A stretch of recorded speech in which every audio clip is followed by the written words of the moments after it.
Also, I was there, and I'm also noticing it as the years went by up to now, that there was also this whole thing when it came to the pigmentation of everyone.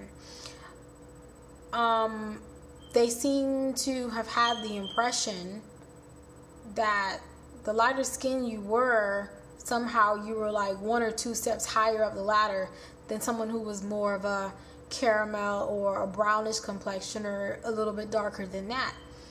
I don't see why someone lighter skin magically was like higher up the ladder than you, but somehow it was just that way. And God forbid if you were like actually like Caucasian complexion. I mean, like you were Caucasian in itself. You might have been from France or Hispanic or wherever you were from and you were there. If you were white, in the sense of the word, then you were even higher up the ladder. And there were people who were actually looking for and would only deal with people who were lighter skinned or white, because somehow if that was the person you were with and you got married to, it gave you kind of like a higher status or something.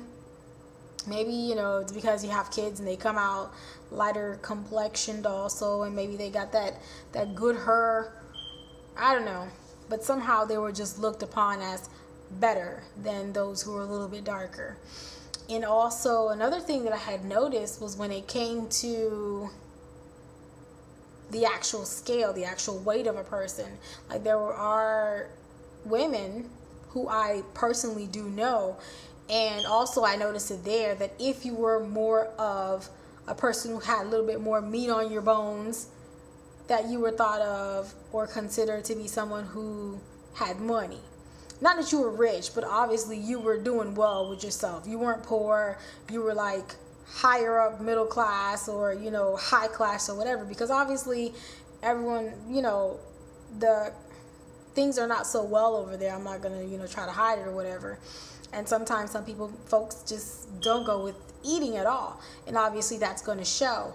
So if you're a person who's plumpier, obviously you must have money coming from somewhere that you're able to buy food and able to feed yourself and, you know, get some meat on your bones, while other folks who don't have money, who don't have that ability, are skinnier. And there were some women who like I said, I know personally, who believed in that so much that they would literally just stuff their face and eat, whether they really were hungry or not, but just to put on that weight so that they would have that status of someone who has money, because obviously I got the weight to prove it. And it's so weird, because then you come here, you know, in the United States, and the fashion, the one who's supposed to have the best body are like sticks.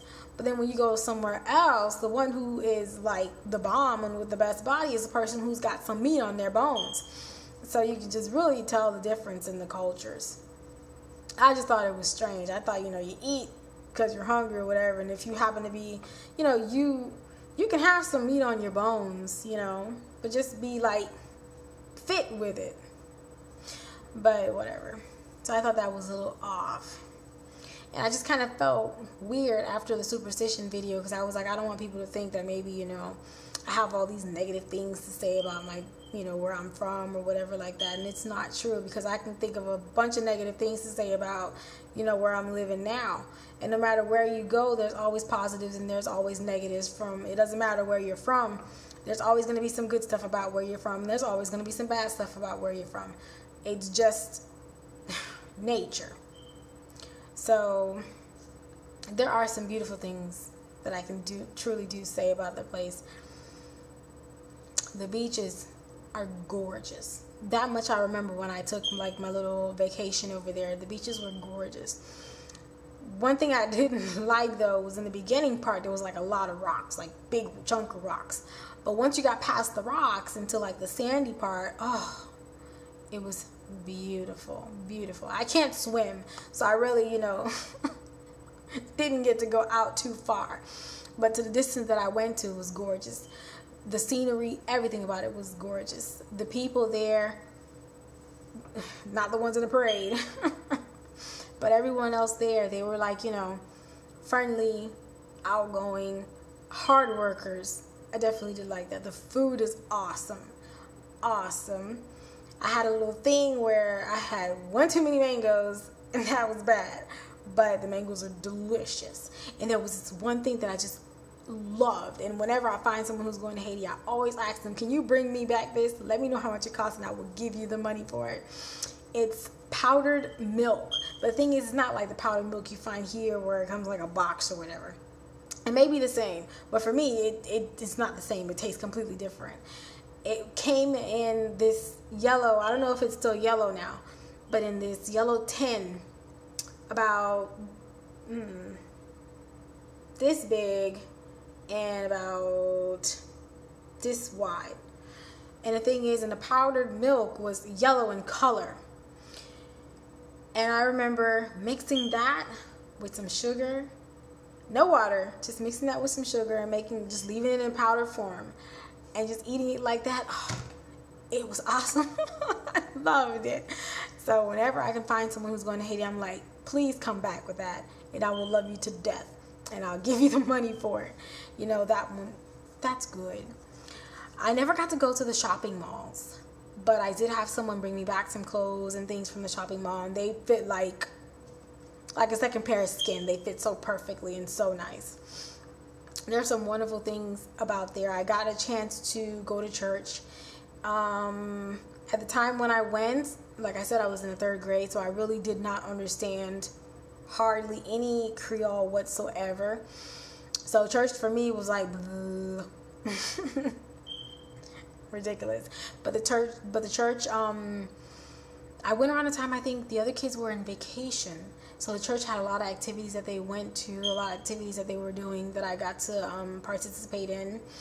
I was able to go to a lot of where my family members stayed. I ended up finding out about a lot of family people that I didn't even know, and I met them for the first time. There were one family, they had bananas planted in their backyard, and they also had plantains and things like that. So it was very, very different that you can just literally go outside and pick your own vegetables and your own fruit and make your dinner. And you can actually, as a matter of fact, you can even go outside and kill your own meat and, you know, make your dinner. So it was very different, and trust me, it tastes so much better because everything was literally so fresh. You know what I'm saying? So I had another one who had kind of like a farm, like a corn farm, and that's the one where I got really, really sick off the mangoes from. She was my godmother. Well, she is my godmother. She had a lot of kids, boy. But whatever. And who else's house did I go to? I went to another person's house, but they stayed more like in the city. So their house, it was like just houses. They really didn't have much of a backyard or anything like that. They had more front yard than backyard. And that was decent. That was nice. I had a little bit of a scare when I was there, though, because they were saying something about, oh, well, there's these people, I forgot the name that they called, and they were like these people who were looking for someone to rob or whatever like that. And at that time, everyone got really, really panicky, and it was like a complete shutdown, lockdown, you know, wooden nailed to the door and everything just to keep anybody from coming in. And especially since it was me, my sister, her godmother, and her grandma, I guess, and just the child, my nephew, I guess I would call him. No, my cousin. Nephew. My cousin, he was like maybe 3 years old at the time. So it was just basically a house full of defenseless women and children. So we really was like, yeah, we need to lock down because we're prime suspect. But there were a lot of good things that I could say about the place. But the bad things were just so super scary. Like, seriously.